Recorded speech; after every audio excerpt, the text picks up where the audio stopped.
اس جو اپنے یعنی کہ جو تپش جو ان کا پولیٹیکل کیپٹل مزید ضائع ہو رہا ہے، ووٹ بینک ان کا کم ہوتا جا رہا ہے یہ اسحاق ڈار صاحب کی پالیسیوں کی وجہ سے، معاشی پالیسیوں کی وجہ سے، تو وہ اس کو مزید کم نہیں کرنا چاہتے۔ اس لیے اب یہ ایک درمیانی راستہ نکالنے کی کوشش کی جا رہی ہے، اور وہ درمیانی راستہ یہ ہے کہ الیکشن کمیشن کو کہا جائے، کیونکہ یہ ذہن میں رکھیں کہ الیکشن کمیشن آف پاکستان جو ہے وہ گورنر پنجاب کو بھی خط لکھ رہا ہے اور گورنر خیبر پختونخوا بھی خط لکھ رہا ہے، وہ صرف اپنا فائل ورک کمپلیٹ کر رہا ہے، وہ اپنی چمڑی بچا رہا ہے کہ کل کو یہ معاملہ جانا ہے سپریم کورٹ آف پاکستان میں، اور الیکشن کمیشن آف پاکستان سے پوچھا جائے گا کہ آپ کا کام الیکشن کروانا ہے اور آپ لوگوں کو دہشت گردی اور بغاوت کے مقدمات آپ درج کروانے میں مصروف ہیں، اور آپ سیاسی جماعت ایک سیاسی جماعت کے پیچھے پڑے ہوئے ہیں اور اس کے رہنماؤں کے پیچھے پڑے ہوئے ہیں، اور پچھلے 3 سال کی ایکسرسائز جو وہ یہی ہے کہ پاکستان تحریک انصاف اور اس کے رہنماؤں کو کیسے فارغ کرنا ہے، تو الیکشن کمیشن سے یہ سوال پوچھا جائے گا۔ اس لیے وہ اپنے فائل ورک پورا کر رہے ہیں، ہر ہفتے بعد ایک چٹھی لکھ دیتے ہیں، پنجاب کو بھی لکھ دی، گورنر پنجاب کو بھی لکھ دی، گورنر خیبر پختونخوا کو بھی لکھ دی، اور ڈیٹ مانگ رہے ہیں، اور اس کے بعد اپنا حساب کر کے بیٹھے ہیں، جبکہ وہ حقیقت میں جڑے ہوئے ہیں فیڈرل گورنمنٹ کے ساتھ، اور اس میں کسی قسم کی کوئی بھلائی کی توقع اگر پاکستان تحریک انصاف سمجھتی ہے تو اس کے چانسز کم ہیں۔ اب ایک طرف وہ یہ کام کر رہے ہیں، دوسری طرف جو ہے اب یہ مولانا فضل الرحمان صاحب، زرداری صاحب اور شہباز شریف صاحب، یہ جو ٹرائکا ہے، یہ آپس میں جب بیٹھا ہے جڑ کے، تو انہوں نے پھر یہ کہا ہے کہ جی ڈیجیٹل جو ہے مردم شماری، کیونکہ مردم شماری پہلے فروری مارچ تک ہونی تھی، یعنی کہ یہ 1 فروری سے 31 مارچ تک ہونی تھی، اب یہ فروری مارچ کے بجائے اب یہ لے گئے مارچ اپریل تک، کہ یہ مارچ سے شروع ہوگی اور اپریل میں ختم ہوگی، اس لیے اب یہ 2 مہینے اور لے کے گئے ہیں آگے۔ اب ان کا خیال یہ ہے کہ ہم نئی مردم شماری، ڈیجیٹل مردم شماری کے تحت اگلے الیکشن کروائے جائیں، اور الیکشن کمیشن آف پاکستان سے رجوع کیا جائے کہ جناب ہمارا یہ ہے ایک، وہ بھی ایک آئینی، اس کو میں بھی آئینی، حالانکہ آئینی تقاضا وہ پیچھے ہے، آئینی تقاضا اصل یہ ہے کہ جب اسمبلیاں تحلیل ہو جائیں تو پہلی پریورٹی ان پہ انتخابات کروانا ہے، یہ پہلی پریورٹی ہے، اس کے علاوہ کوئی اور پریورٹی نہیں ہے۔ مردم شماری اس کے بعد بھی ہو سکتی ہے، یہ معاملہ جب سپریم کورٹ میں جائے گا تو ظاہر ہے یہ کھلے گا، اس وقت مسلس دکھائے جائیں گے، اور اس سے پہلے ایک ماحول بنانے کی کوشش کی جا رہی ہے جوڈیشری کو انڈر پریشر کرنے کی، کہ اس طرف بھی آگے بڑھیں گے اگر یہ فیصلہ ہو جاتا ہے پی ڈی ایم اور پیپلز پارٹی کے درمیان کہ ہم نے الیکشن ڈیلے کروانے ہیں، تو الیکشن کمیشن آف پاکستان تو آلریڈی ان کے ساتھ ہے، اور وہ تو اپنا فائل ورک کمپلیٹ کر کے بیٹھا ہے، باقی ان کے ساتھ انڈرسٹینڈنگ اسٹریٹجک پارٹنرشپ انہی کے ساتھ ہے، تو لہٰذا ڈیجیٹل مردم شماری کا الیکشن کمیشن کو کہا جائے گا، اور اسی بحث میں الجھے جائیں گے، اور ضمنی الیکشن اگر کروانا ہے تو وہ پیپلز پارٹی اس کے لیے تیار ہے، لیکن اس کے لیے نواز شریف صاحب تیار نہیں ہیں، پی ڈی ایم کی جماعتیں تیار نہیں ہیں، لہٰذا اور نہ ہی زرداری صاحب ابھی سندھ کی گورنمنٹ چھوڑنے کے لیے تیار ہیں، کیونکہ وہ اپنا کام کر رہے ہیں۔ اور دوسرا جو جنرل الیکشن، اب آگے جو ایک پلاننگ انڈرسٹینڈنگ میں آپ کو بتا دوں بڑی کلیئر، کہ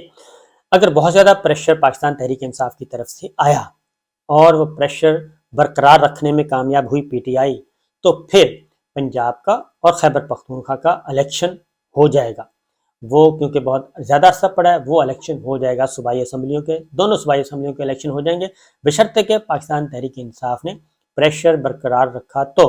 اگر یہ پریشر نیچے گیا اور یہ پریشر کم ہوتا گیا تو پھر ان انتخابات کو بھی آگے کھینچا جائے گا، لیکن یہ جو پنجاب اسمبلی اور خیبر پختونخوا اسمبلی کا الیکشن ہے، یہ اپریل میں کروانے کا ان کا کوئی ارادہ نہیں ہے، نہ ہی مارچ میں کروائیں گے، نہ ہی فروری مارچ اپریل، یہ تینوں مہینے نہیں کروائیں گے، کیونکہ ان کا خیال ہے کہ رمضان المبارک ہے، اور رمضان المبارک میں نہیں ہو سکتا، اور عید جو ہے وہ ہے 22-23 اپریل کی، 22-23 اپریل کی عید ہے، 3-4 آگے چھٹیاں آ جاتی ہیں، اس کے بعد پھر معمول پہ آتے آتے ایک ہفتہ وہ درکار ہے، لہٰذا یہ جو پنجاب اور خیبر پختونخوا اسمبلی کا الیکشن ہے، وہ بھی کہتے ہیں کہ ہم کروائیں گے مئی کے پہلے یا دوسرے ہفتے میں، اور وہ بھی میں آپ کو بتا رہا ہوں کہ اس کے ساتھ کنڈیشن انہوں نے رکھی ہوئی ہے کہ اگر ہم پہ کوئی پریشر آیا تو، ادروائز نہیں، اگر یہ اسی طریقے سے لوز ہوتی گئی چیزیں، گرپ کمزور ہوتی گئی پی ٹی آئی کی اور کوئی ماحول نہ بنا تو پھر ہم اس کو لے جائیں گے